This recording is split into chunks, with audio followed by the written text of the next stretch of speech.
So if you are the person who's just dives straight into a particular piece of music that you love and it's actually too hard for you, then I would really advise you to take the time and go back to an easier level. I'm not saying abandon the music that you want to learn, but to really broaden the scope and find lots of easier music to work on as well, where you can really focus on building the skills, and also to give yourself a sense of progress, because if you're always working on something that's too hard for you, that progress is going to be slow. Give yourself a chance to get that feeling of triumph over a particular piece of music by playing pieces that are well within your grasp. So we should always be including music that won't take us more than a week or two to master. So if you have 3 or 4 pieces on the go at any one time, 1 or 2 of them might be on the more challenging level, but at least a couple of them should be nice and easy, and that way you're really building your skills, you're getting a sense of momentum, you're keeping the motivation high. If you recognize yourself in the person who just plays through from start to finish, then you might want to consider finding new practice techniques. Be honest about the state of your basics. If you've been avoiding reading the music on the page and you've just been looking at it once and then trying to memorize it,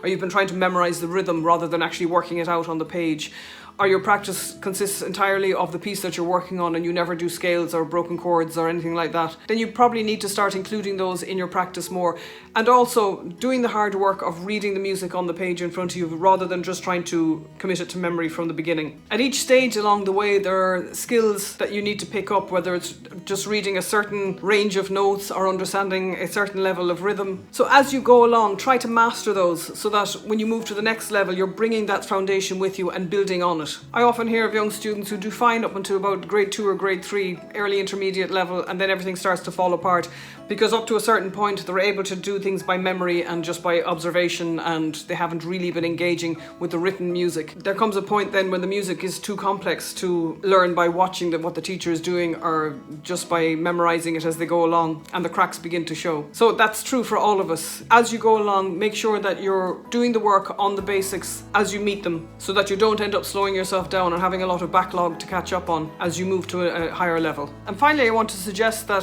sometimes you actually are making progress, but you just don't realize it because you're dealing with the music day to day and you're not noticing the progress that you're making. I often have students come to me on a weekly basis and they say, look, there's no improvement since last week, it's exactly where it was, and then they play for me and I can hear distinct improvement, but because they're going day by day, they're not noticing the gradual incremental steps forward that they're making. So it's like when you see a child that you haven't seen for 3 months or 6 months and they've shot up 2 or 3 inches. It's very, very clear to you that change is there, but to them or their parents it's not so obvious because the growth day to day is tiny. So it's the same with your practice and your progress.